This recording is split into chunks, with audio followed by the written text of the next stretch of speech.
All right, moderator got to moderate. She needs a paper. That's right. Welcome all. So for those of you that don't know, my name is Vanessa. I'm the STL.org community engagement individual. And today we welcome some really fancy individuals for some fancy free conversations. I am not a natural, I'm a natural performer, but not a natural MC. So I never introduce people by their real names or what they're actually doing. So I'm gonna let them do that. But I thank you all for being here so early on our last day of this design week. So, woo! We made it, folks. So how are we doing on this? Is this mic loud enough? My last thing, maybe go up a little bit. I was like, our last thing, we didn't use a mic actually. I'm gonna be honest. So we're just gonna do a little moment.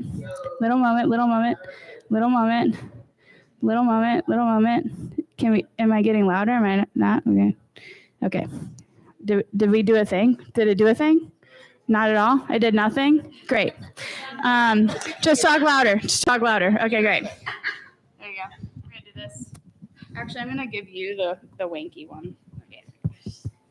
Yeah, for you. I am loud. Good morning.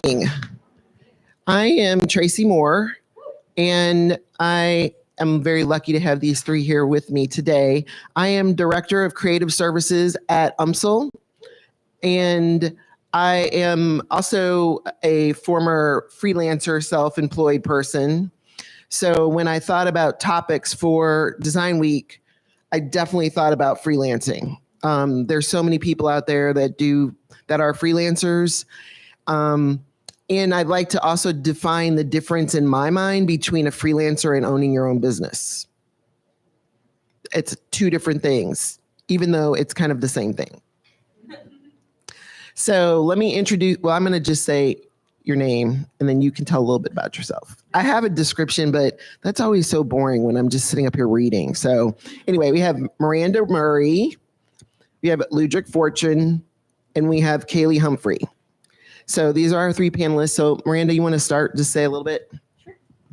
Hi, I'm Miranda. I am a website and graphic designer, and I've been freelancing for about 3 or 4 years and started my LLC this year in January. I guess we're going to order. Hi, I'm Ludwig. I am a 3D designer and animator, and I started freelancing in January, so it's been a couple months, which is nice. Hello, my name is Kaylee Humphrey. I actually got my LLC last year because I always had side business. And then 7 months ago, I officially made the jump once I got laid off. So I was like, let's go. So here we are. So I guess my first question is, what led you to make the decision to freelance instead of going into the workplace? I will start. So it was 2020, boo. And so I was kind of faced with a decision. I was working part-time, like going to school and then working part-time at a t-shirt and promotional projects company, which if you get the chance to do, you should. It keeps your skills super sharp. And then I decided to start getting back into freelancing since I did it since I was like 14, like making like websites and graphic design and all this stuff.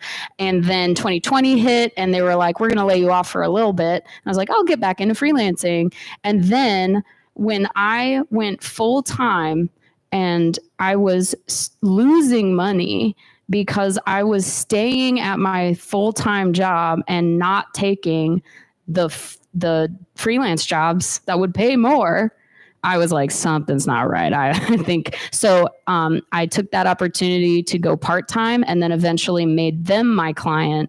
And now I've freelanced full-time and now I have a business. For me, I think the main reason for me like making this switch, because I used to work at a studio here called Antidote Studio. And then before that, I worked at Paradowski. I think like I don't know, pushed me toward going to freelance was just meeting new people. I've attended, though I think the first time where I was like, okay, this is what I want to do is when I went to like my first motion design conference. It was in North Carolina. And almost everyone there, they either had their own studios or they were freelancers, and they would talk about their lives and like, oh, I'm taking a month off, or I'm working with these people. And I'm like, I'm just like animating like wheat, like I was like, this is cool. And I'm learning a lot, but I wanted to really dive into like, I don't know, just like meeting new people, learning from different creatives. And so I was like, okay, this is kind of where I want to go. And I didn't really know where to start. Fortunately, I met some great freelancers here. Like you said, there's a lot of them all around St. Louis, and kind of like dipped into their creative process and just their whole experiences. And I was like, okay, cool. This is feeling right. And I think after thinking about it some time and just like realizing, okay, these are the people that I want to work with and work for. And this is sort of I love the flexibility with your scheduling. That is really what pushed me out of, this bubble and wanted to do my own thing. So I told you a little bit, but 2 weeks prior to getting laid off, I actually had coffee with Miranda. And she was like telling me about what she's got going on. And I just kind of always had that itch to do my own thing. I've always been kind of that person that I knew one day I was going to have my own business. I just didn't know when. And we made the jump.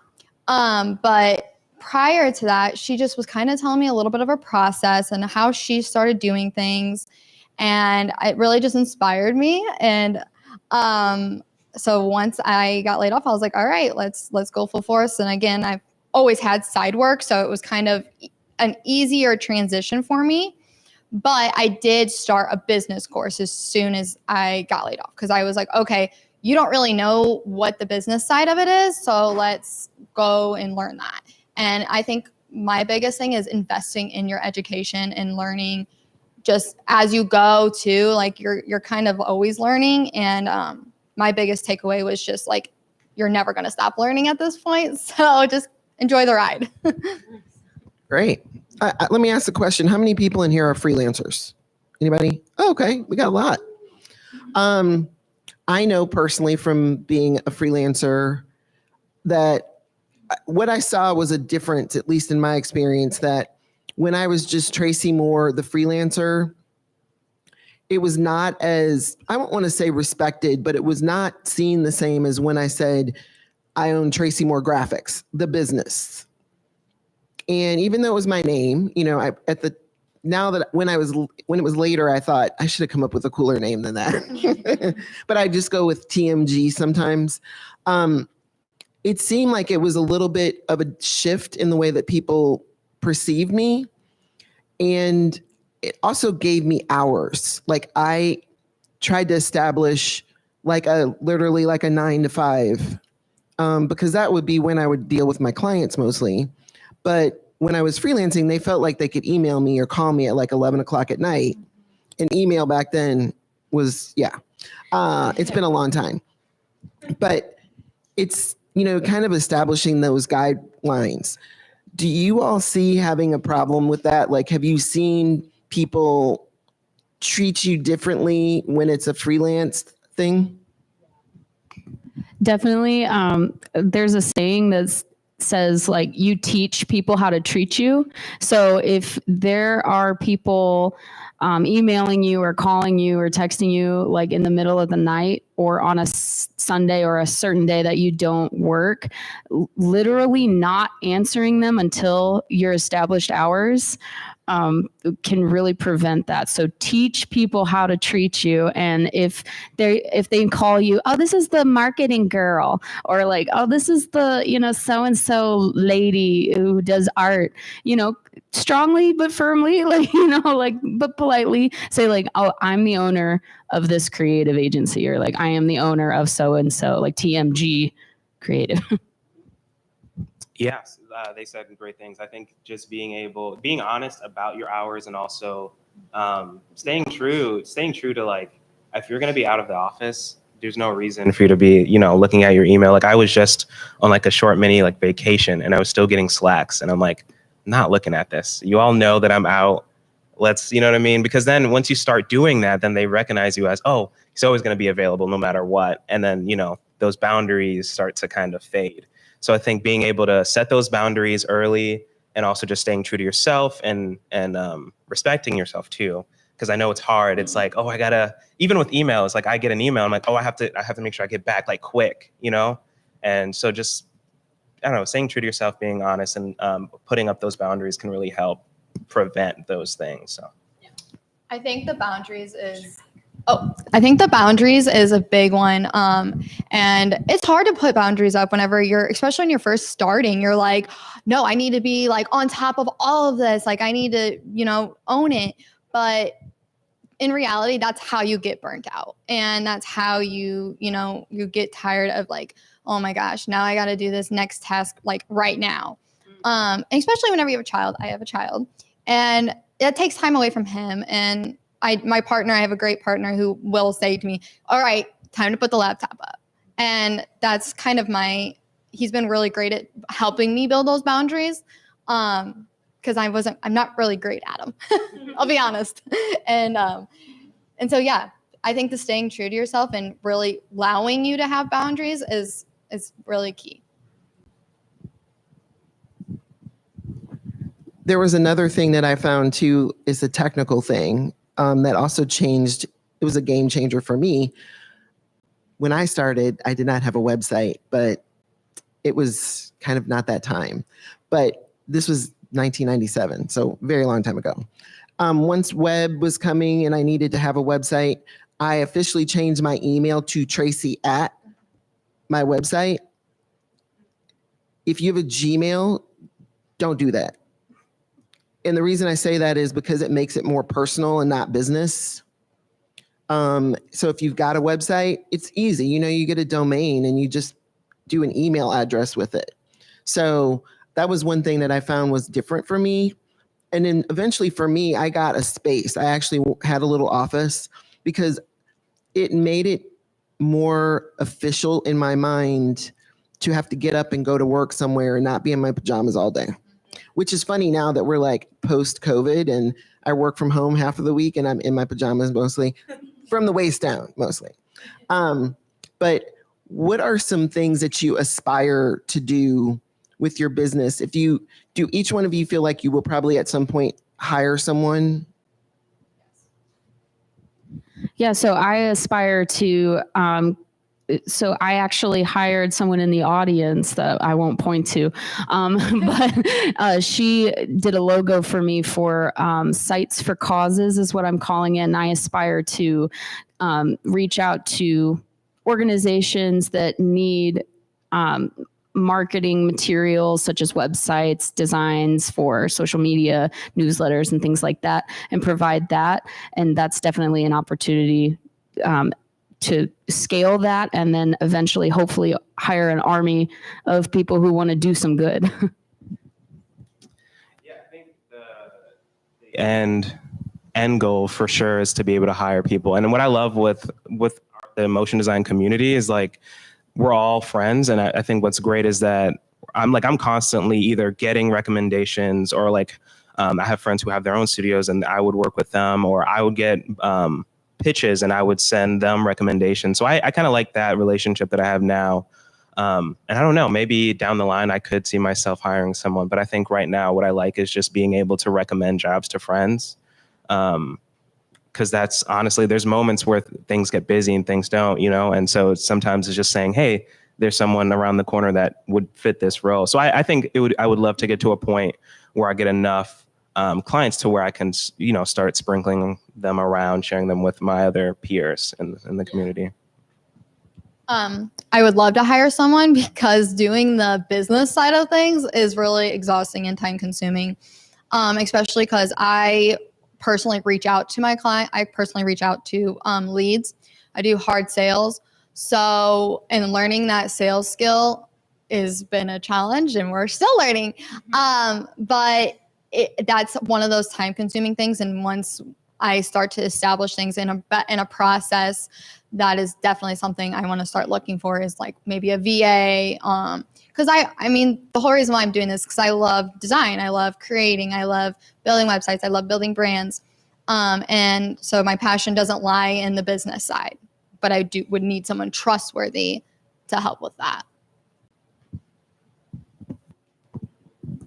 Yes, I would agree that making sure someone's trustworthy. I ended up with an employee, a young designer actually, that I taught at WashU. It kind of turned into a full-time thing, but I also hired a bookkeeper. She only did bookkeeping for me like 5 hours a week or something like that, but kept my paperwork in order because I hate doing that, and prepping all your files to go to the accountant. So there were a lot of little things that you don't think about, because when you're a designer or creative or whatever you do, you want to do the thing that you're doing. You're not thinking about all of the logistics of, hey, I need to pay taxes, like, and I need to stay on top of that because I don't want to end up in arrears, and like, but it's something that you need to do. And I think that as you grow and you learn those things, that's wonderful. But if you start out with it, then that's just going to be the best thing for you, because it's already going to be a framework that you have set. That was something that I learned pretty early on. Just to add to that, if you are completely just starting out, a lot of you said you already are freelancers, and I don't know if you're doing it full time or on the side, or have like a W-2 and stuff. But when it comes to taxes, do you mind if I this? There are apps now like that you can look up, and they'll either act as your bank account, so it'll keep track of bank expenses for you, or work expenses for you, and then help you collect those as write-offs at the end. One is called Keeper, and you can also then hire Keeper or whatever app you use to do your taxes for you if you're struggling with bookkeeping and taxes. I'd say I use QuickBooks Self-Employed, which is great. And you can do invoicing from there and things like that. Because I was making my own invoices, and then it was hard to keep track of them, because it's like, where did I put that invoice? Wait, it was, this shows my age right here. It was in Quark. And so then I made a PDF, like, yeah, just randomly things like that. So what's a good piece of advice that someone gave you before you started freelancing, or since you've been freelancing? Kaylee has the look on her face like, I have quite a few. So my dad has his own business. So I kind of have grown up with someone that's always had his own business. And actually today, he was comparing plumbing to graphic design. And I didn't even think he knew what graphic design meant. And he started to compare problem solving and how you problem solve in your business, and as you problem solve as a plumber and a graphic designer. And just hearing him speak about how he talks to client, how he talks to his customers, sorry, his customers on his end, and how he will give examples, so that because whenever I even talk to him, it's hard to explain to him what I do. And he's like, can you give me an example? And it's always like, okay, Dad, you got to explain that example. And he just said, like, sometimes you got to talk to them. Like, you really need to give them examples and give them credibility, give yourself that credibility to give them. So really knowing what you're saying and learning and taking every opportunity to build your skills, build that credibility, I think was something that just kind of resonated with me today. I'm trying to think of like a specific piece of advice. It's hard, but I think one thing that I would say is just to,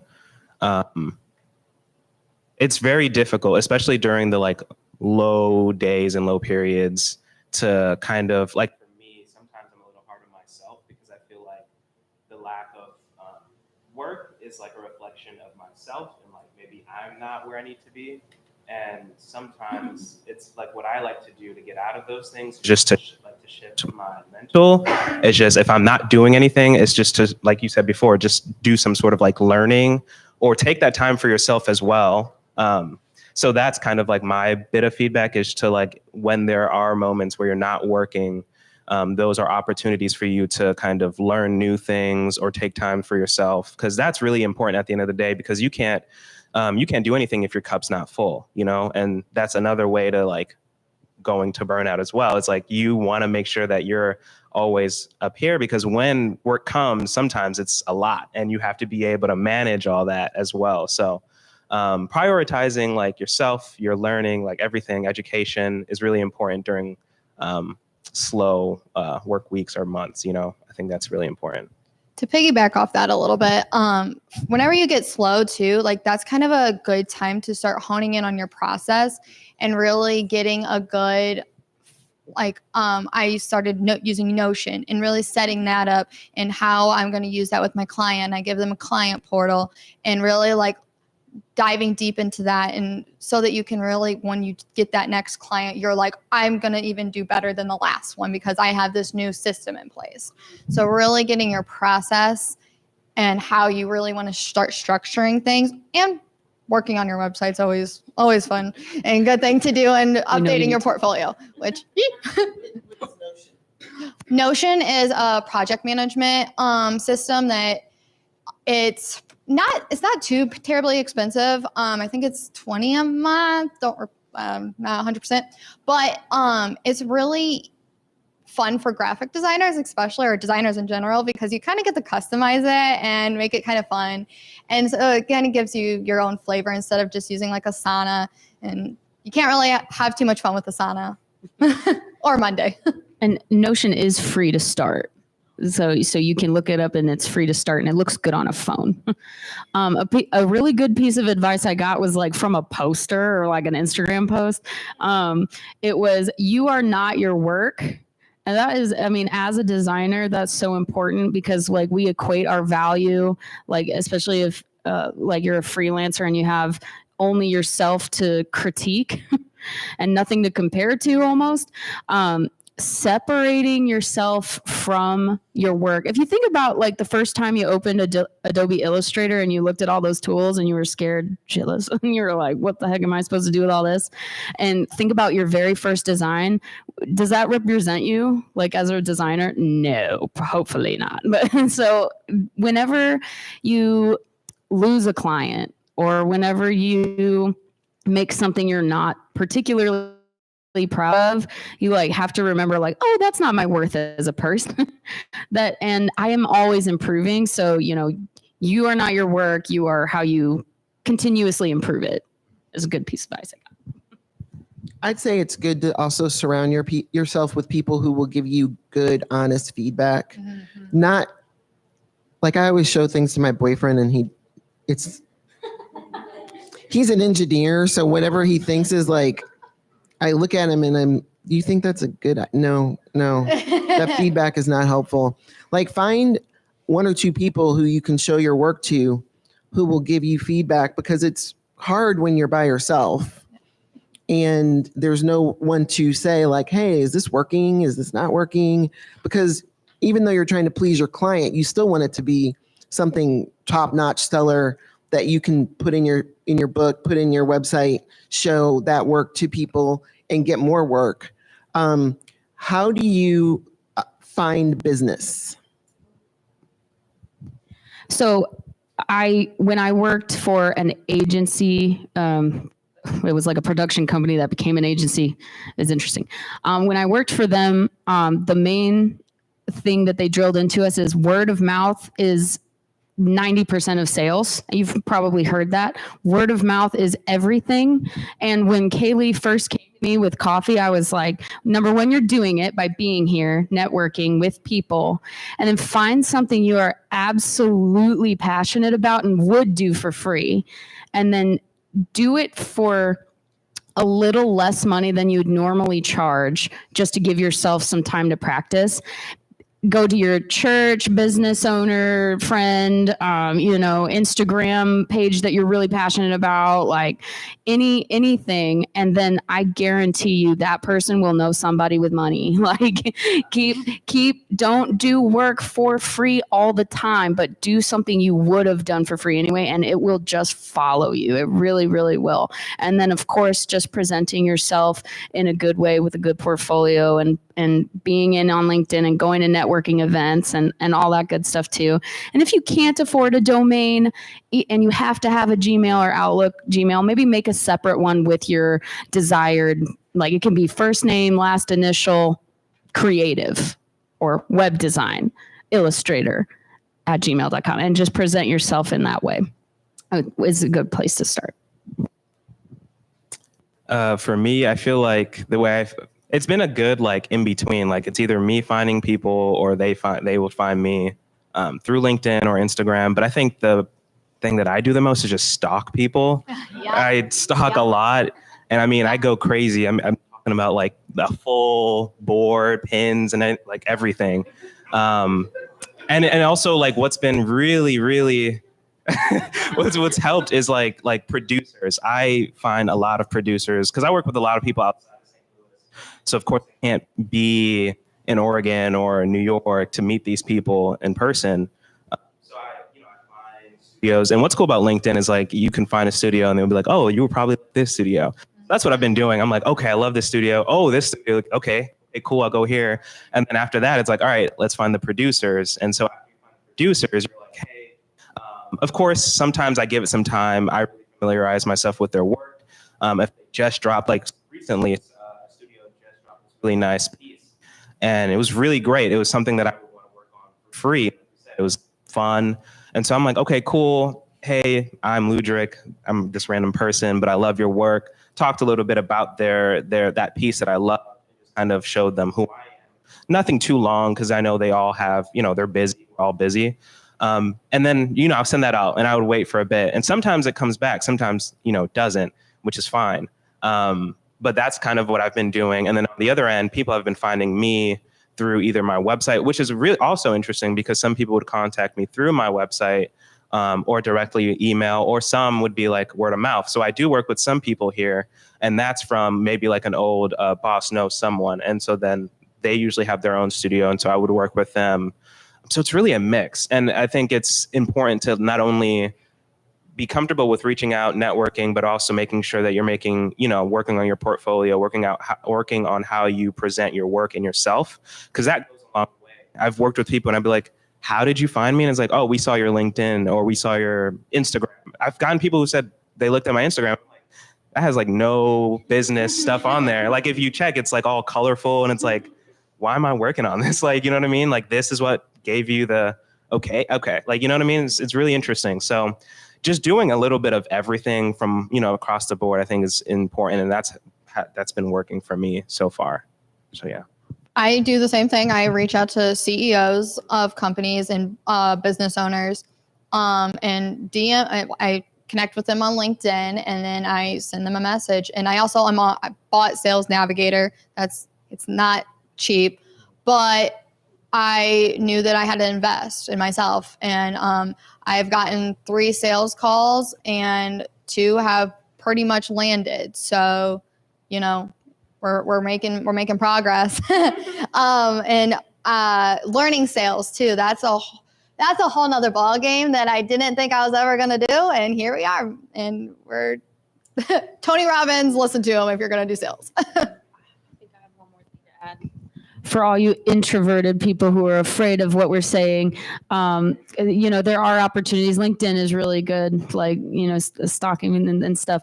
But connecting with other freelancers that are like overloaded is going to be so good. And especially if you can find an agency owner, like a small agency owner, don't want to point out anyone in the room, but there are a few who are overloaded with stuff and need a freelancer to do the work, the fun stuff, while they are 100% client facing. I have a few clients like that where I'm like a subcontractor pretty much. So if you're like, oh God, I don't want to do like customer facing stuff, it's different if you want to become your own business owner and freelance full time, but there are opportunities to work for someone who's already client facing. I know I got a lot of work from agencies who needed freelancers. Almost every agency out there needs a freelancer at some point, and that can be very reliable business. I have a couple of quick pieces of advice that I will say. One is be on time. There are a lot of things that people have perceptions about with freelancers, not as professional. If you're going to go to a meeting, don't wear a suit, but like, maybe dress up a little bit, unless it's just really kind of inappropriate. You already know the people and you're not really that worried about it, but being on time. And then one other piece of advice is I definitely think at the beginning, doing a little bit of like maybe pro bono is fine. Have guidelines for that. And don't do free work for your family. Like your family, honestly, there's some stuff that you can do, for your family. Like I did my dad's logo for his business. Of course I didn't charge him, but like I'll have cousins or friends and they think because you're a freelancer that you're going to do it for free. Have a friends and family discount.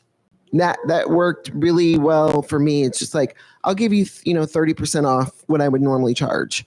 And because people will continue to come to you, especially if you've got a lot of friends or your family is big and they want things. I think it's like kind of something that I learned kind of the hard way. And I think it's just kind of a piece of advice that someone gave me later on. And I was like, oh yeah, that's a really good idea. Let me see. Personal lives. I know you have a child. How do you stay in mommy mode sometimes and not in business mode? I get down on the floor and really actually play with him. We run around in the backyard. Me and him will bear crawl. We do crazy stuff. I just act like a kid with him. And that kind of also helps me mentally because, who doesn't want to go bear crawl on the ground and act like a tiger? Everyone does, duh. And shout out to Bluey for help and guide me because that's a good show. If you're ever become a parent, it helps the parents to kind of realize that, this is their childhood too. And I'm building something for him. So I'm building for my family. They're always in my mind when I'm doing things. And I'm like, I'm doing this for them. I'm doing it for my partner. I'm doing it for my kid. I'm doing it for my future kids. And that's what's kind of helped me is just to realize, go down there and play with them. Go on the floor, go build blocks, go read, all those things. Well, and I don't think you guys don't have kids, right? Okay. Not yet, Kat. Yeah. What do you do to kind of keep that personal life separate from business? I don't even have I work on a PC, but I work out of like a small little studio co-working space with other freelancers. That's helped because I am like a workaholic, and if my computer is there, I am working 24/7. I remember my first client, one comment they made that I will never forget is when do you sleep? Because they were in the Netherlands, so I already had a weird time difference, but I was just always on the Figma, just looking at stuff. And that's when I was like, okay, you know what? I need to move my computer. And so two freelancers, Preston Gibson and Alex D, and they offered me to work out of their space on South Grand. So I was like, at first I was a little weird about it, but then I was like, I'm gonna do it. I moved my stuff there. And so what it allowed is just my home to be a resting space. Sometimes I am on my laptop and I am remoting in, but it's not the same versus my computer being there, And so I was able to kind of turn my space into a working station to my peace, where I cook, where I dance or sing or play with my cat. And so that's helped a lot because, as soon as I walk in, it's all right, I'm not looking at anything. And that's allowed me to kind of almost go out of my bubble and do other things too, just because I have that freedom. And I don't know, I'm just more relaxed when I'm home, when I'm out the office, business mind like goes off sometimes. So that's what's been helping me. It is really hard to turn it off. I think this is kind of the only honest answer I can give is sometimes I will go to a coffee shop and I will work all the hours of the coffee shop. So if I'm at Panera and it closes at 9, I mentally say, okay, I'm done at 9. And that is enough to make me stop.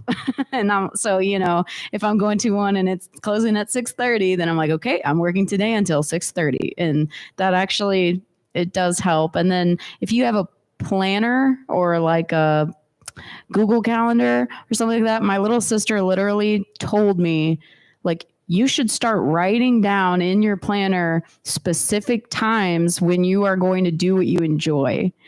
And so I started that. And I was like, okay, all right, now I got to relax, check. and it actually worked because I was like, oh, I'm going to bed on time, so maybe planning in like, especially if you're neurotic and you're just like worried about everything all the time. That's a good way. And it's great because Panera people will chase you out at 9. So and that'll work. So let's talk about some also very practical things. When I was doing my business, I was younger and really didn't care as much about like health insurance. But I still got it. I still paid for it, which, of course, if you are paying for self-insurance, it's ridiculously expensive. And then eventually I started teaching at WashU half-time. And at that point, you could get insurance through them if you were a half-time employee. What do you do for your own benefits? I can start at least. So open enrollment is November. It starts in November. You go to healthcare.gov. Healthcare.gov. Open enrollment November. And what they do is they give you a huge credit. So I'm paying like $35 a month for full benefits like vision, dental, and healthcare. And I take a daily medicine that costs me $0 when I pick it up. And it's normally like $250 a month for this insurance. But when you go to healthcare.org, healthcare.gov, in November, there's open enrollment, get that credit. And then when they send you some forms in the mail, or you go back to healthcare.gov online and access the forms easily, you'll use those on your taxes. And that is the best practical advice I've ever gotten. And that doesn't matter if you're a freelancer or just have a job that doesn't give you insurance. It's such a blessing. And I've used it and relied on it. So that's how I do it. She taught me that earlier. I would say that would be something that's a piece of advice I give pretty much anybody. Health insurance is very important. If you can afford to do dental and vision, that's great. If you don't really have that many problems with your eyes, I wouldn't really worry about it as much. Dental is always good. Go twice a year and get your teeth cleaned. But health insurance is critical because you never know when something might happen. And healthcare is so expensive that if you get caught under some bills for a life experience that might, cause you to be in the hospital, sometimes that is like bankrupting to people. So don't let that go if you're a freelancer just because it's like, I don't get sick, or everybody gets sick at some point, unfortunately. So that'd be something that I would say.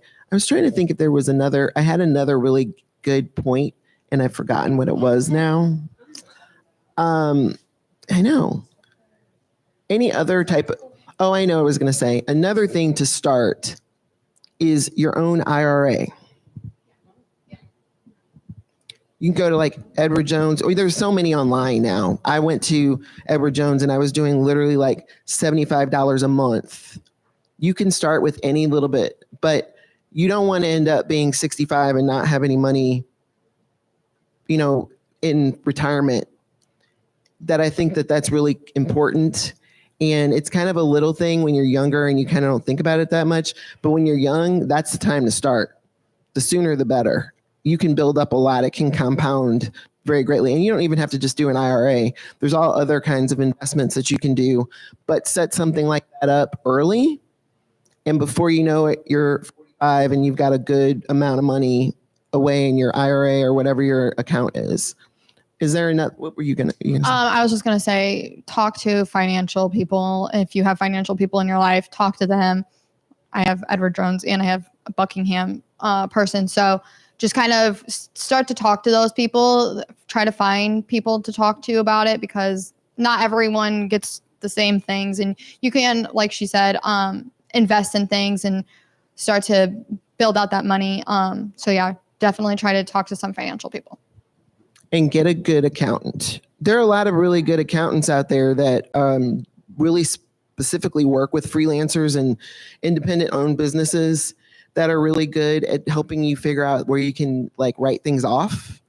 Because it's really important to be able to write things off, because that helps cut what you're going to owe down greatly. And some people are like, well, I'm going to just use H&R Block online or so. There's nothing wrong with doing them yourself. But sometimes the amount you're going to pay to do online taxes is what you would pay. Maybe you'll pay like $50 more or $100 more to go to an accountant. And they're going to help you find way more things to write off than, you know, especially if you have a consistent relationship with them. I've been using the same accountants for 25 years. So what is one more piece of advice? And we'll open up for questions.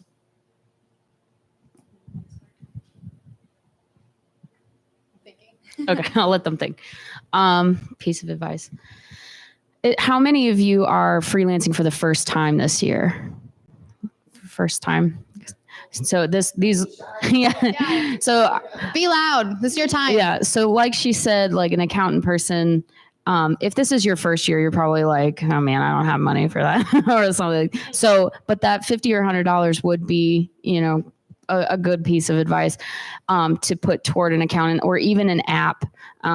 It can even be an Excel spreadsheet where you just list your work expenses. And so for you first years is like college.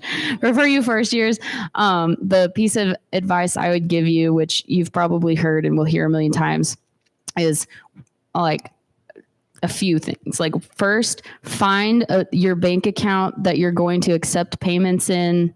It can be a separate checking account. You're not a business, so it doesn't need to be a business account. But pick one that you're going to pull money into. And then step 2, save 25 to 30% of that money that you make from anyone that you make over $600 from in a single year. So yeah, that's definitely the figure to write down, is like if you're making more than $600 from a single client, they will, and you can tell because they'll ask you for something called a W-9. And if you've filled that W-9 out, you will be paying taxes. So in January of 2025, you're going to get something called a 1099 in the mail. Keep that.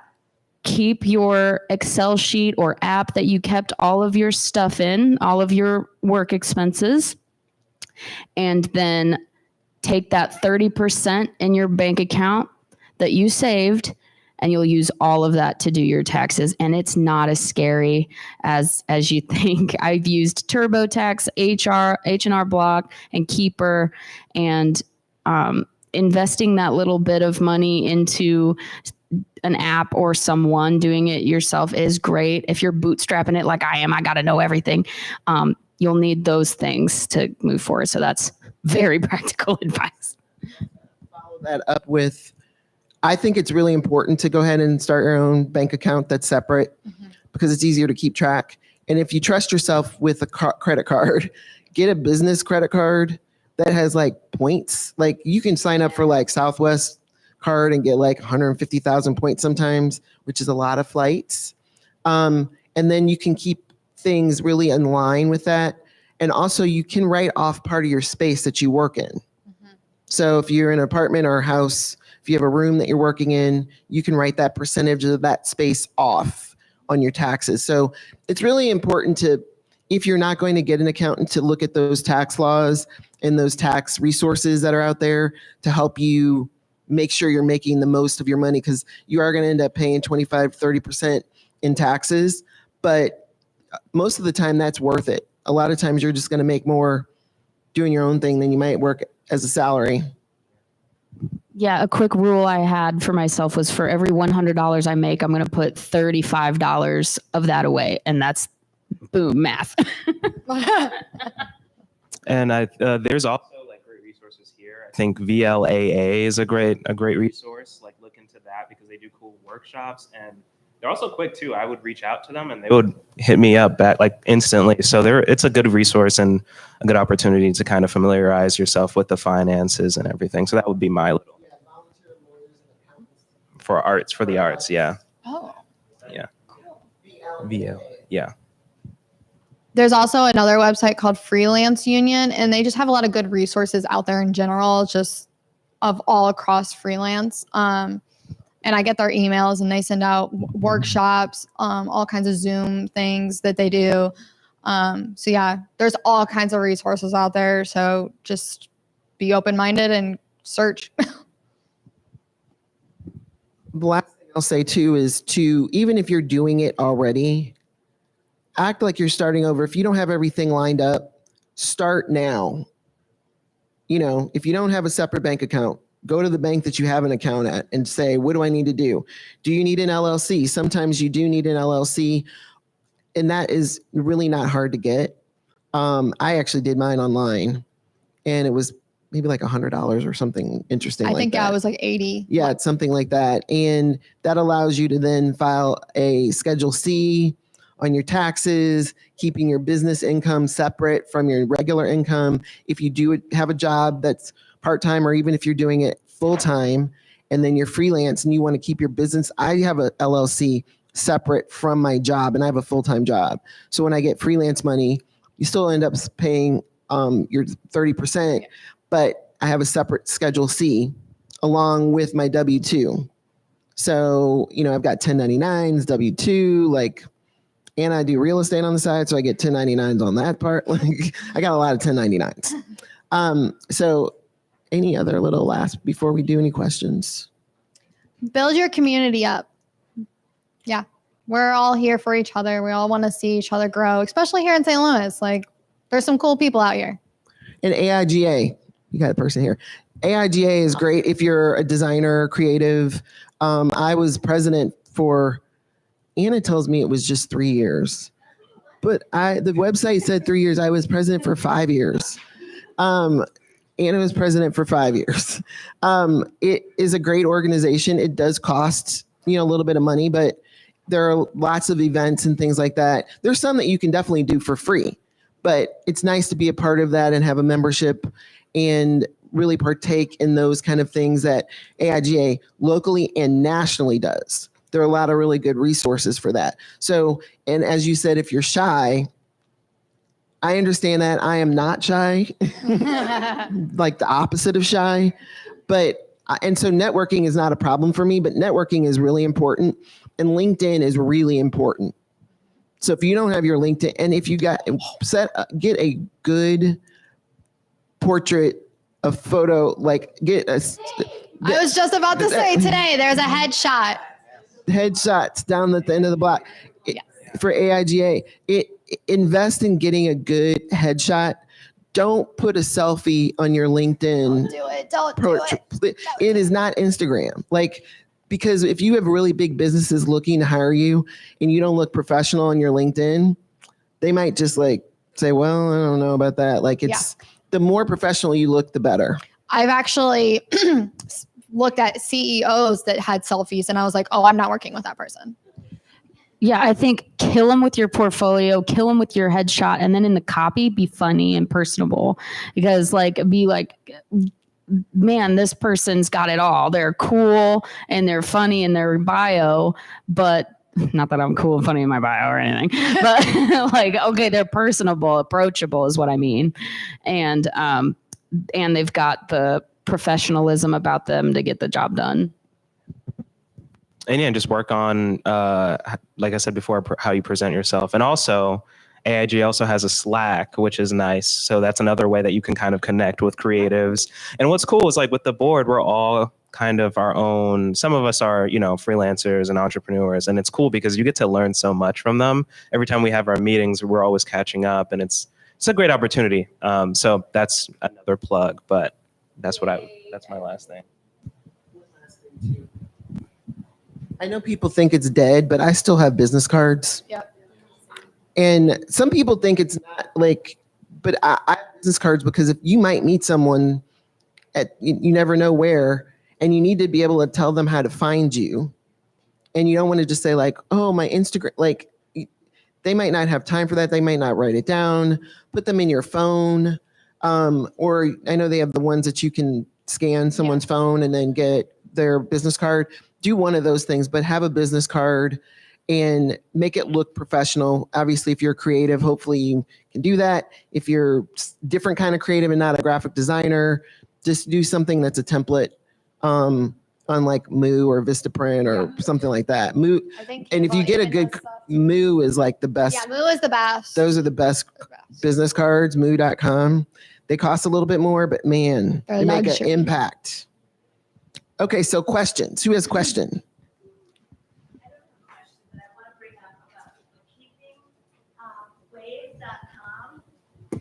Bookkeepingwave.com is it's free. It's a great place to keep all of your income and expenses. And then you can download a spreadsheet at the end of the year and have that if you want that to give your accountant or whatever. Also, an online bank account, you get higher interest than a lot of local banks. So those are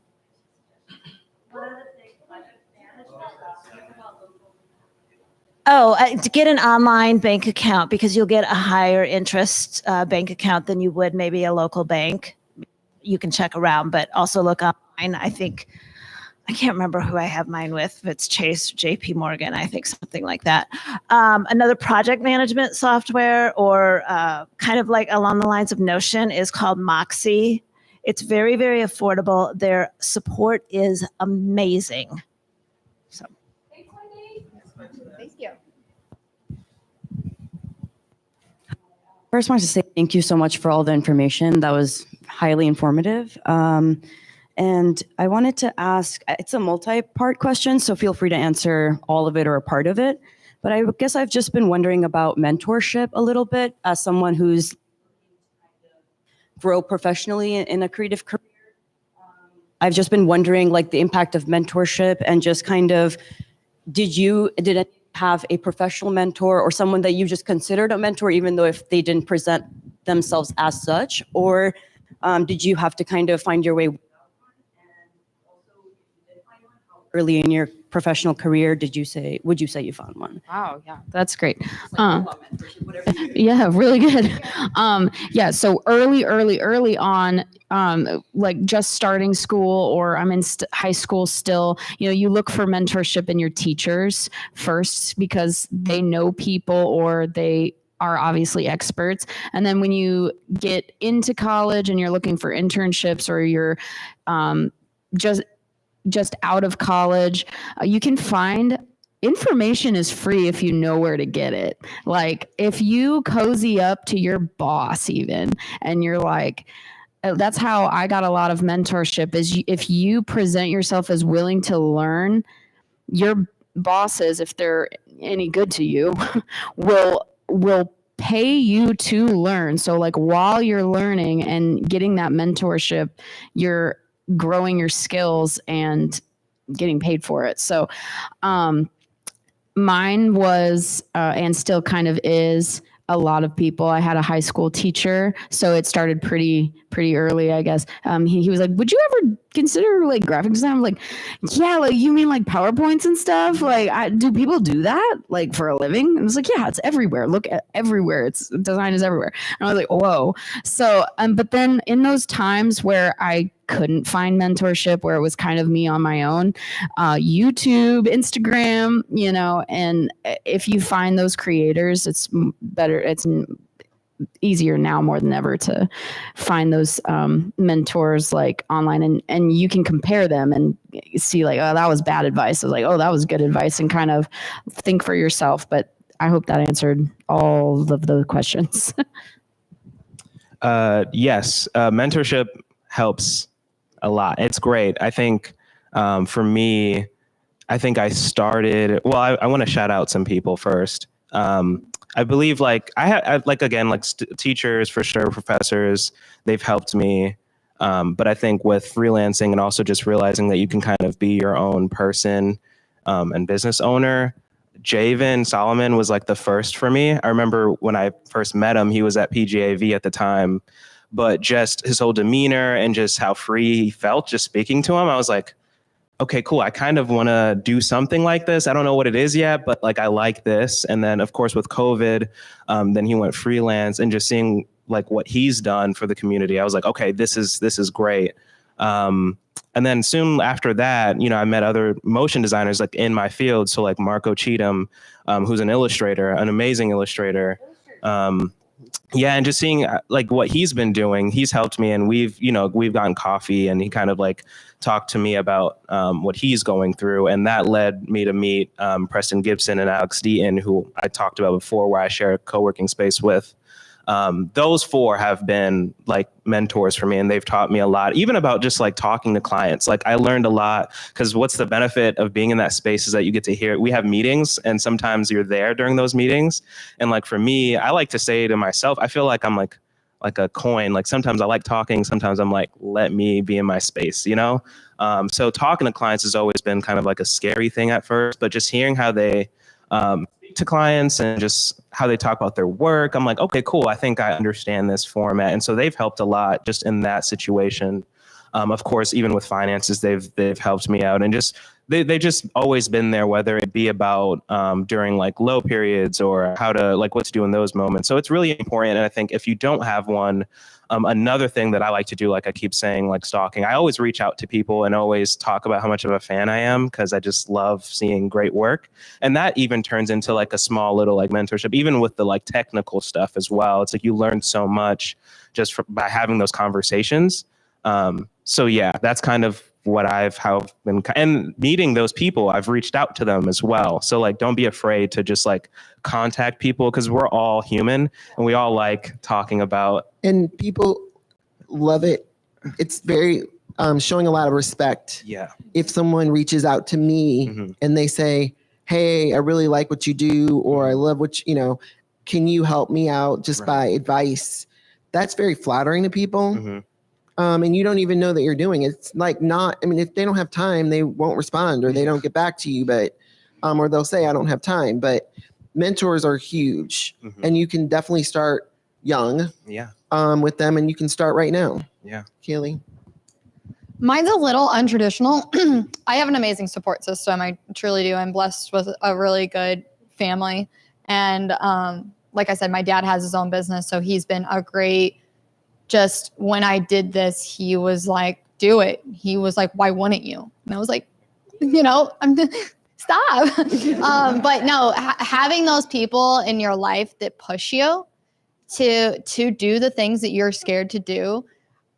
So find your people. It might not be your family, but find your creatives, just go out there. Really. I know that the introverts, and I thought I was introverted for a long time until I met my people. Then I was like, oh, wow, I actually like people, and then I was like, wow, like this is kind of cool. And so you might think you're introverted, but you might not have found your people yet. So just keep that in mind. I remember that one little piece of advice that I was going to say. Reputation is everything.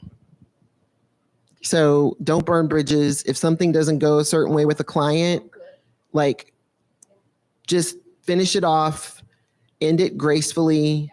If there's something and they're not happy with your work, sort of have a policy, like don't get into, now let me say this, stand up for yourself, of course, but don't get into big disputes with people where that reputation is going to follow you, because people do talk, especially if you do local work.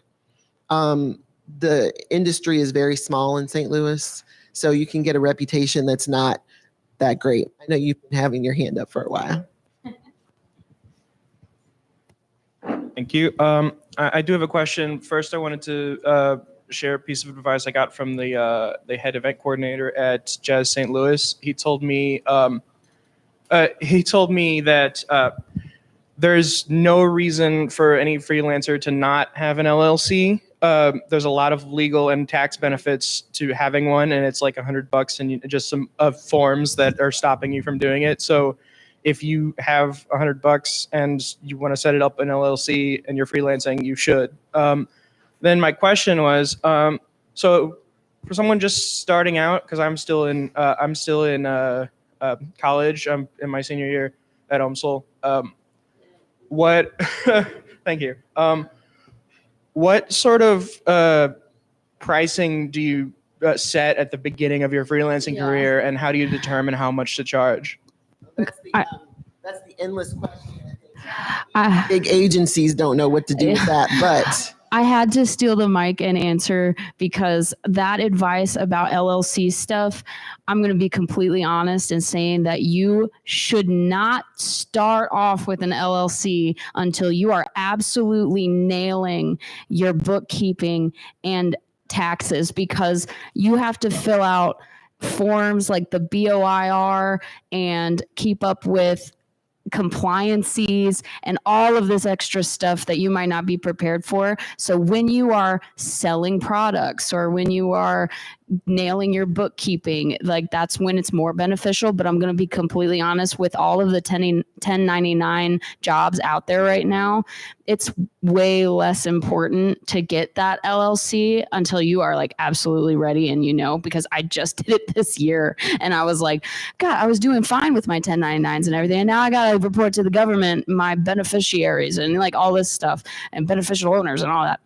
So I had to steal the mic for that one. But then to answer your question, I had someone come to me and say like, gosh, I don't know what to charge for pricing. And like, this is the best advice I ever got was like, people always say charge what you're worth, but also charge what makes you comfortable enough to complete a project. So let's say your goal is to charge $35 an hour. That's your goal, but you're just starting. If you are either new with design, or you're using Figma and you've never used Figma before, or you're using Adobe if you've never used Adobe before, maybe this is your first time ever all alone on a project, don't try to charge higher quickly. You will make the same amount of money and give yourself more time. So instead of coming up to a client and say, $50 an hour, I'll get it to you in a week, tell them $25 an hour and I'll get it to you in 4 weeks or like 3 weeks or whatever is comfortable for you.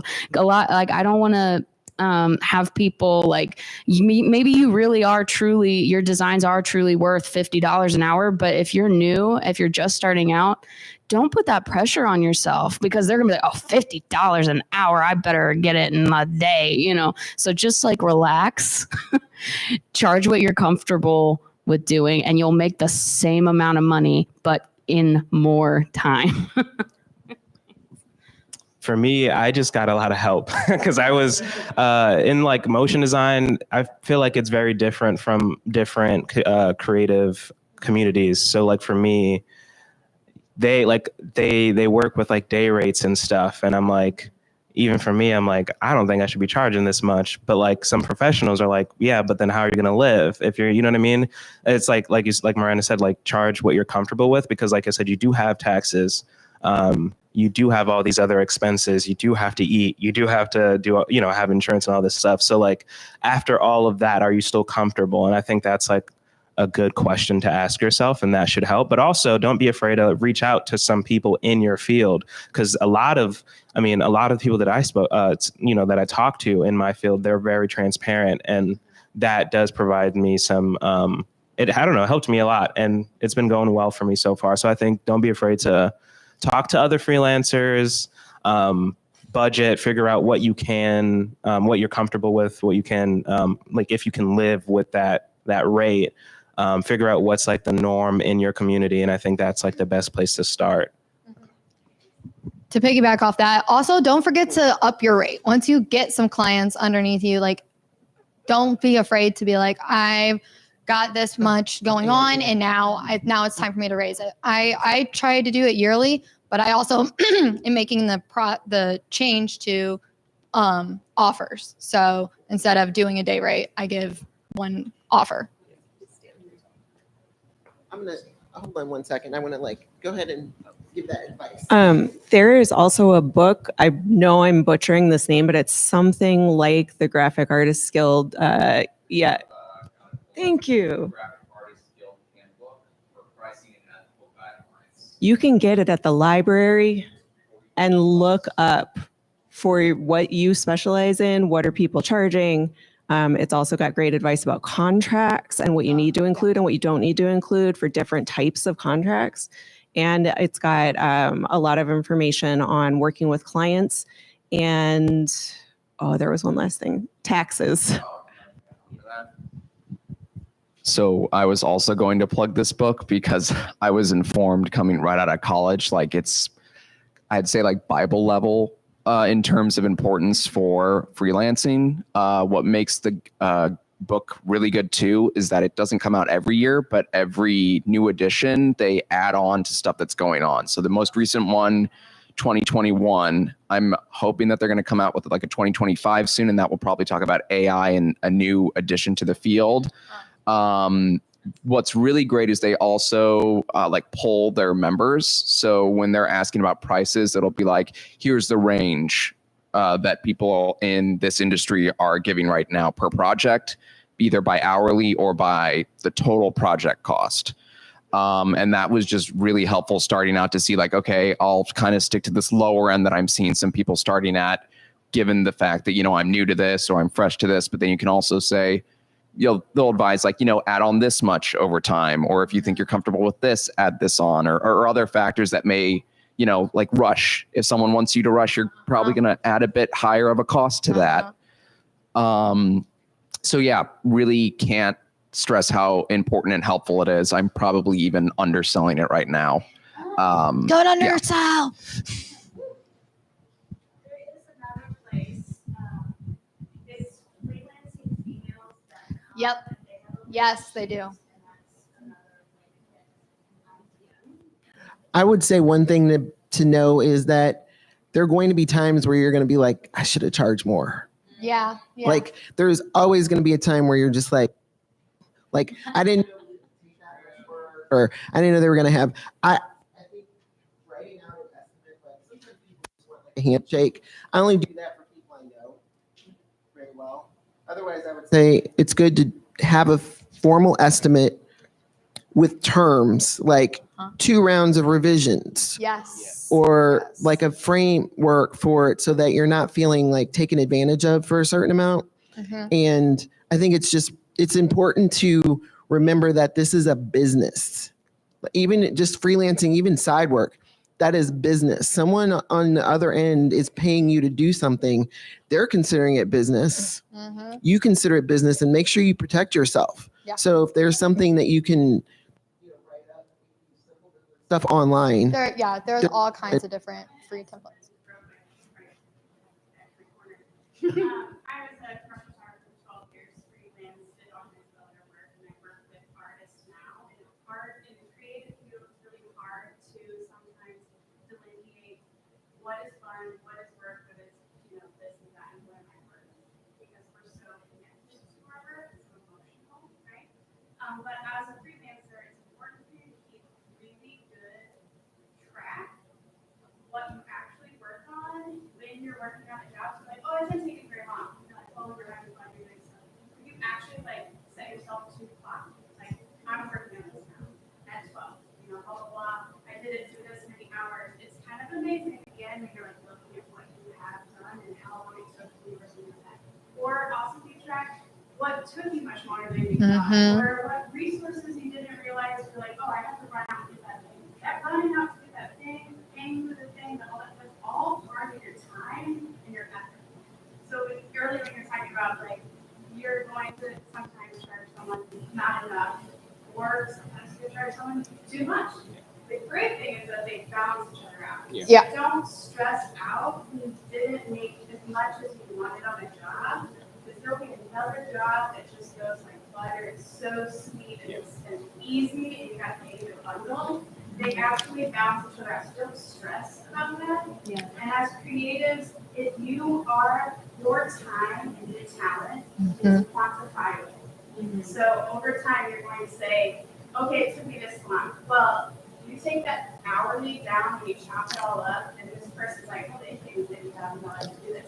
That person who's setting your tone of your work, take that person who is completely unattached to your creativity and quantify how long you can do that thing, and then start there. Just say like, okay, well, that took me this long, and they were willing to do $50,000, so I'm going to start to work around this like framework.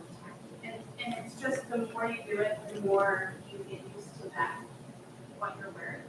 But you can't do it if you don't keep track. Yeah. So keep track of all the time that you're doing, and just keep referring back. Don't stress about it, because it does all balance out in the end. And if you do hourly, I mean, I bill in 15-minute increments. Email, whatever it takes. And if they're paying a lot to work with, I charge them more. I do charge more when they're a pain. You know, like, just because it took you 15 minutes, you had mentally prepared for that call, Yeah. you had mentally, do the thing, like, give yourself always an hour. You're I think also sorry. Go I ahead. was going to say a couple things. One is I got to the point where it was easier for me to charge flat rates. That's right. So once I got to a certain point of knowing how I was working, what things were going to take me a certain amount of time, because it was a lot of people didn't want to hear the hourly, like, well, how many hours is it going to take you?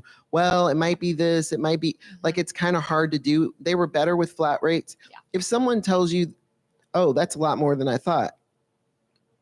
That's a lot Skip more 'em. like, go on Fiverr. If you want to, a logo for $15, like just know your worth. And if they're not going to pay you, then that's not your client. Like then, someone will pay you what you're worth. Now I will say that you can charge more, the more experience you have. Yeah. So don't start out at like $100 an hour because that's what an agency charges. They are also paying all of that kind of stuff. So I think that book that you're talking about is great. And then, yeah. Oh, there you go. And then I'm going to get you 1 second.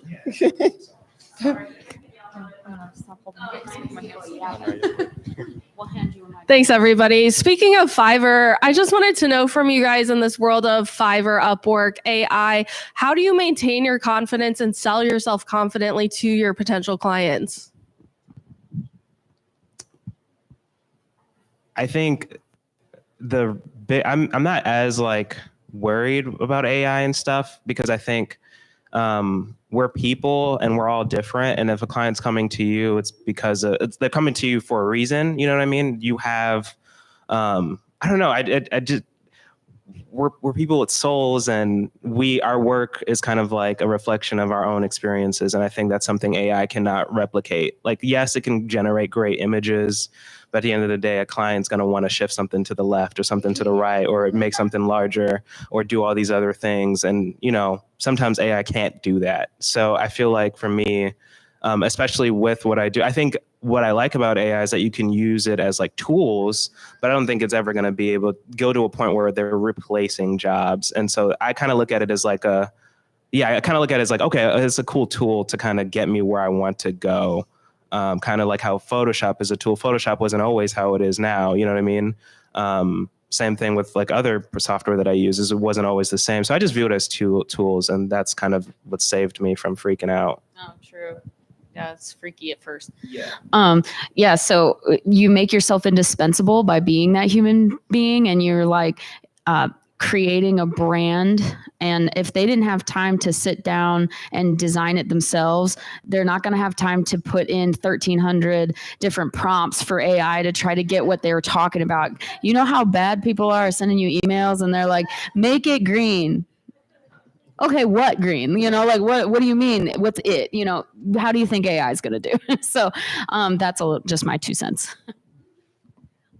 To both of their points, yes, look at how they email you. They're not going to be able to do those prompts correctly.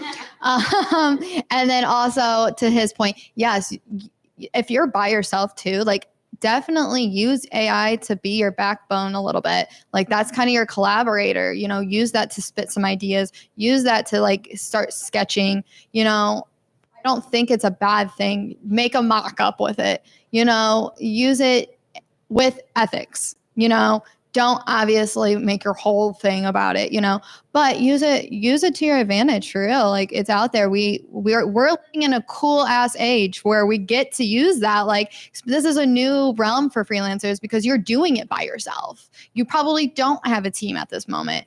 So this is that time to leverage those awesome tools that we actually get to use. Tracy didn't have that. I did not have that. No. Yeah. No. And actually, when I started out, this is kind of a funny story. I was doing some work for some of the radio stations. I used to do logos for some of the local radio stations. And I remember one of the disc jockeys said, this, like, you should start doing web. And this is back when you had to code and all of this stuff, right? And I was like, I don't want to do that. And he's like, no, it's like, there's going to be a lot of money in doing this. And I was like, no, I don't want to learn that. Like, I don't like, and then like a couple years later, I was like, shit. Like now I'll say this, I did not want to learn how to code. That was not my thing. I stayed with traditional graphic design, but I didn't want to follow up with one thing about Fiverr. I don't want to disparage some of these sites because I've used it for certain things where I can't find something and I want to do it, or giving it to people who are like, it's a church and the church wants a logo for a, something. They don't have money. They might have $100. Okay, we'll do that. That's giving people who are designers and creatives business. I have no problem with that. It's just when people want to lowball you, and it's either because they just don't appreciate what you do, not that they don't have the money, then I'm like, well, just go do that then. Like, you're going to get something that looks like 25,000 other people's work. But maybe it's not a big deal for them. If it's for like a soccer team for, elementary school and you want to do it for free, that's fine. But like they can go on there and get something done. It's nothing wrong with it.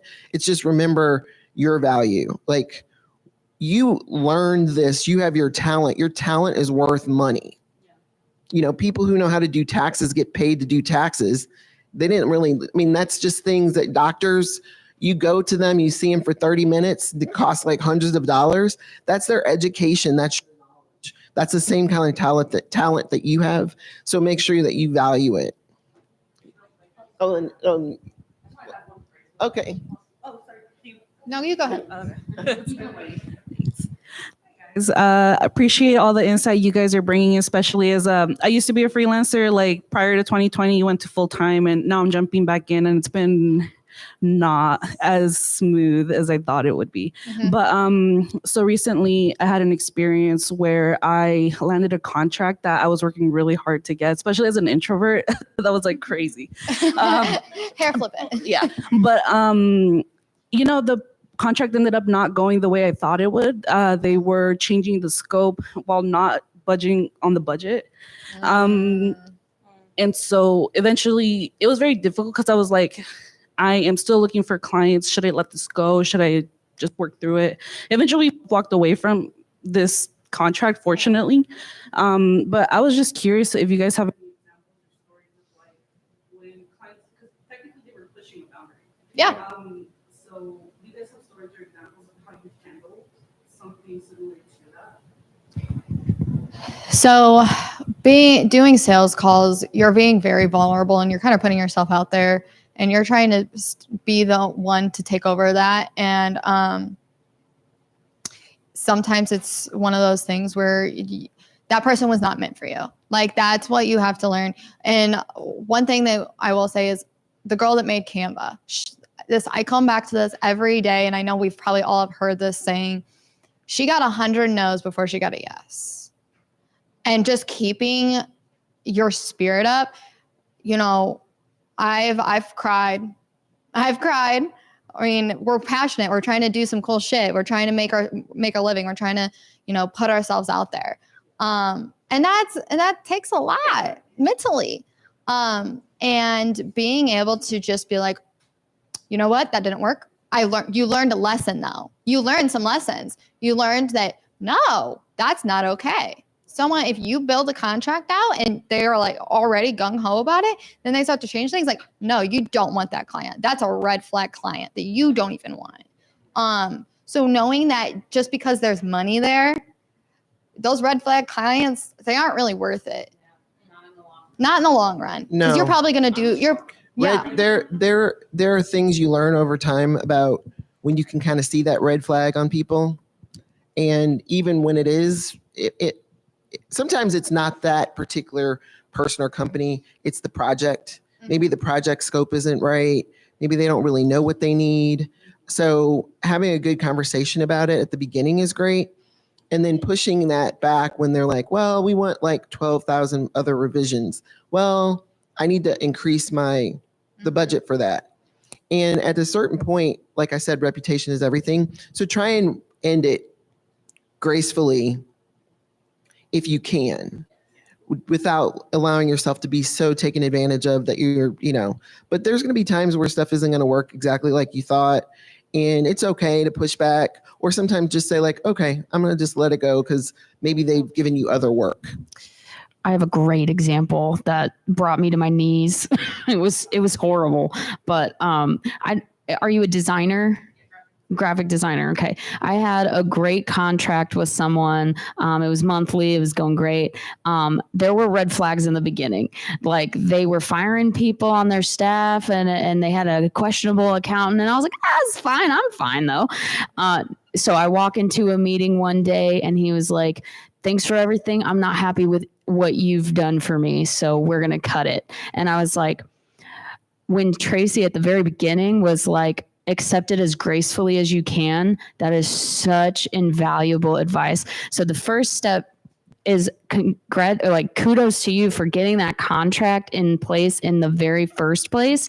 That is so vital. If you guys even want to just put a blurb, a notice, a agreement at the bottom of your invoice and take like a 50%, 25% deposit at the beginning and say, upon payment of deposit, client agrees to these terms, and then just put your terms right in there. You don't have to be a lawyer or anything. So that's step one.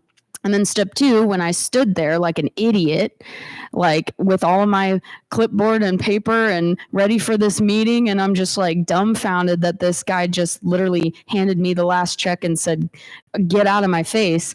I was like, I took a deep breath because that kind of rejection, my face got hot. It was like being dumped and it sucked so bad. I took a deep breath and I said, okay, so there are just a few things on my list that we're going to have to go over before I leave today. And then I just went down the list of things that my client would need to succeed without me. And just a couple weeks later, I got a call from guess who? And he's like, guess what? Everything's falling apart. What do I do? And I was like, well, for my normal rate, because you don't want to be an a-hole, but for my normal rate, I will come in and I will fix everything up properly. And then I got out of there. And so that you asked for a specific example. I mean, I did tear up. I was like, I felt like crap. And that's what I had to say at the beginning. Like, you are not your work, because like you are gonna, and if Kaylee's right, they're not for you. There obviously something's wrong there. There's not a good fit. If it was meant to happen, it would. So I hope that was, it made you feel a little better, because I was traumatizing. I was like, ugh. Okay.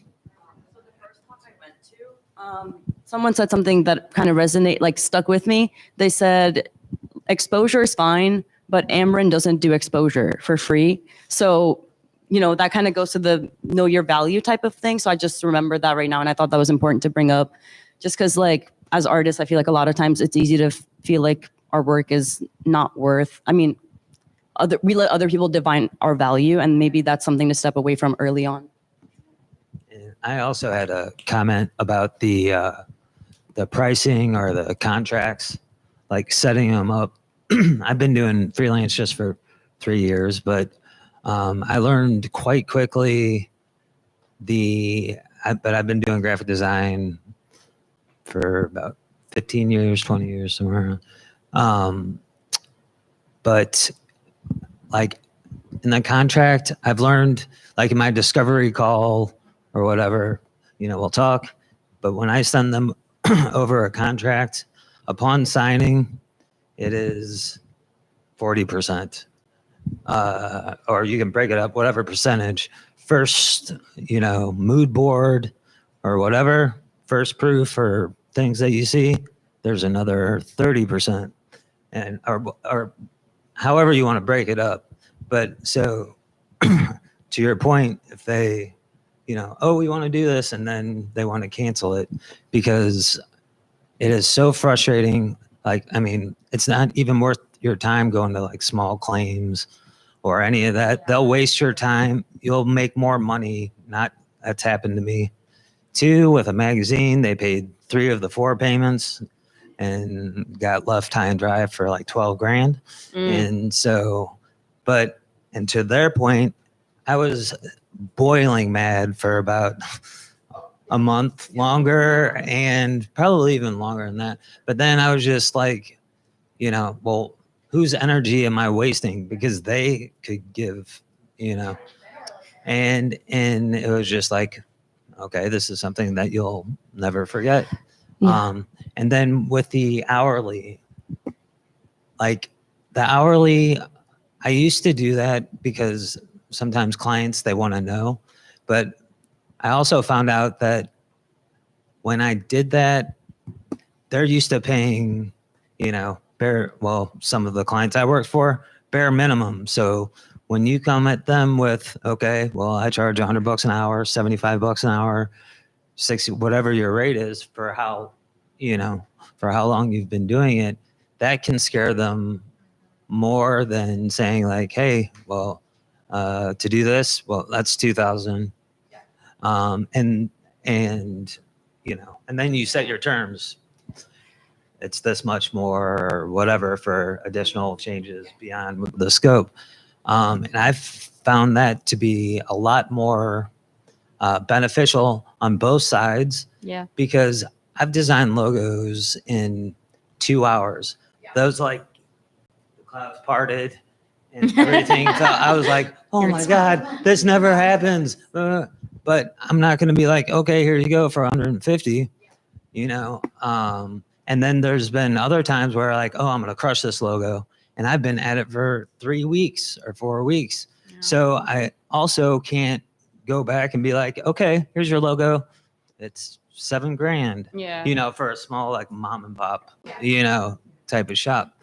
But pricing is, I thank you for the resources because it does change and it is good to stay on top of, those things. You'll know, like another way to protect yourself, like you were saying with the percentage of whatever up front is you charge, like if you do have a flat rate, charge half up front for set amount of hours. And then when you reach those hours, the rest of the amount is due. That has protected me so many times. And it also allows your client an escape if they don't want to continue working with you and they feel more comfortable. So if it's a $1,000 ticket, you're like $500 for this many hours. Once those hours are up, 500 is due, but you are not obligated to pay that $500 if you don't want to continue. And then things like that will help you. Mm-hmm. I just want to say, earlier I threw in like a $50,000 like so whatever number, and I realized in that in itself would be really daunting. What I was talking about, but imagine something as simple as most of the jobs are paying like $100 an hour, kind of how they come out. So if you say, okay, my flat rate is $200, but it took you like all these hours, right? You now that's part of that calculating part. You'll look at like how many hours it took you, and you're like, okay, I just paid myself $2.50 an hour. Yeah. Keeping track is really good. So you just that's part of that calculate like being free to take this anytime, right? And I also when we start out, we're all like, oh, I don't want to charge them. I don't really know. I just want to tell you this very quick story. It's hilarious, and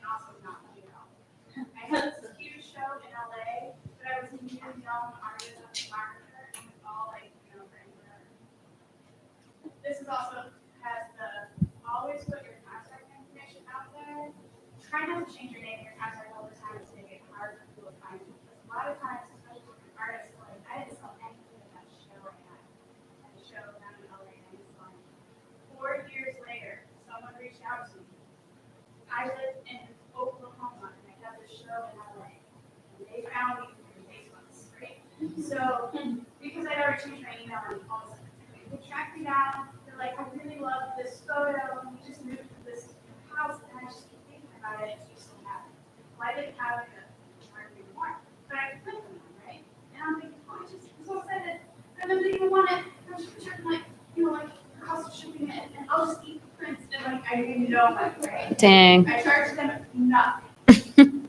I sent that print a year later. I was doing a road trip and I was going to be going through that area, and I was like, hey, I would love to see my piece in that space. And it was for the owner of all the gold gems in LA. Oh my God. Their massive house that has 2 wings is a library. And I was like, what did I do? I practically gave everything away, right? But you just, if that's all part of your learning curve, but also I just valued my time and my energy. The fact they came for me 4 years later, right? That's something that you're like, they already want it. You don't have to prove it to them. They already found you, right? So That's you good. have to like embrace that things cost a certain amount, and also in time that you are worth that, right? And everything you bill, you're giving 30% to the government for taxes, so. Yeah. So incorporate that. Yeah, add it. Yeah, you gotta remember 30% is going to taxes. So now remember, if you're charging $100, you're getting 70. I think we had watermelon over here. Nadia, right? Okay, Radia. Shoot. there's one thing I have Radia. there's one thing I haven't heard anyone else say yet, and it's a piece of advice that I got, and I haven't gotten to a point where this has happened to me. But when you get 3 no's from a prospect, you have a problem to go solve. Like you have to figure out what that issue is and why you're not getting those clients to come through the door. That's true. Right. Okay. All right. Well, yes, you wanna. I was just saying, like, yeah, it could also just be your like portfolio. I mean, I went through I completely changed how it looked, and that's helped me a lot. Just making things easier. I think that's important. Not a lot of people, I mean, it's even when you like learn web design, you're not supposed to like clutter your website with a billion things. And so even simple as just like having a bolded link on your LinkedIn, like this is my website, that can go a long way. Reaching out to people or how you reach out to people, that can go a long way. It's not always like your price or sometimes your work. And that's what I love about it. I think there's always like an opportunity for like problem solving, no matter if it's on the creative or financial or, networking, things like that. So just always, don't be hard on yourself and just figure out solutions as much as you can and ask people around because we're all here to help. So, yeah. Oh, go ahead. One more good piece of advice that I got from actually a client, and he knew I was starting out, Seth. He said, even on those days that you wake up and you're like thinking, why the hell did I do this? Get up and do it. Those days that are hard, push. Those hard days matter. Those hard days are your grit. Last thing I'll say, and then we're going to wrap it up. Thank you guys so much for this. If you do work for nonprofits, don't believe that they don't have money. No, nonprofits actually typically have a lot of money set aside for these type of things for creative, and they kind of use that like, oh, we don't have a lot of money. That's not true. Like they will expect that you won't charge them very much as an independent. If they go to an agency, a lot of times they'll pay like 10 times more because it's an agency. So that's when it's your business. That is, you are a business person. You don't need to discount it because now if it's like a nonprofit that you are really fond of and you're helping them out, either decide to do a pro bono project for them or charge them. But most of those people have the money. And again, if they don't, tell them there are other solutions that they can find. Anyway.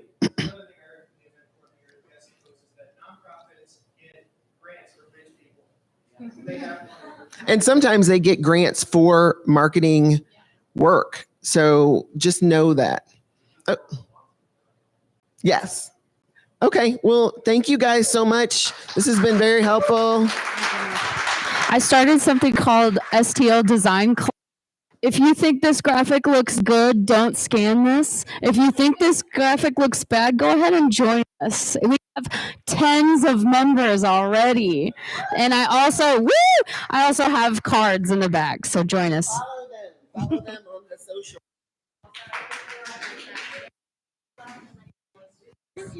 Absolutely. Oh, block party. I'm gonna PSA a little bit. The block is obviously closed off. Thank you all for making your way here, and sorry about the parking. Apologies. We have a block party today, 3 to 9. There's gonna be a live music.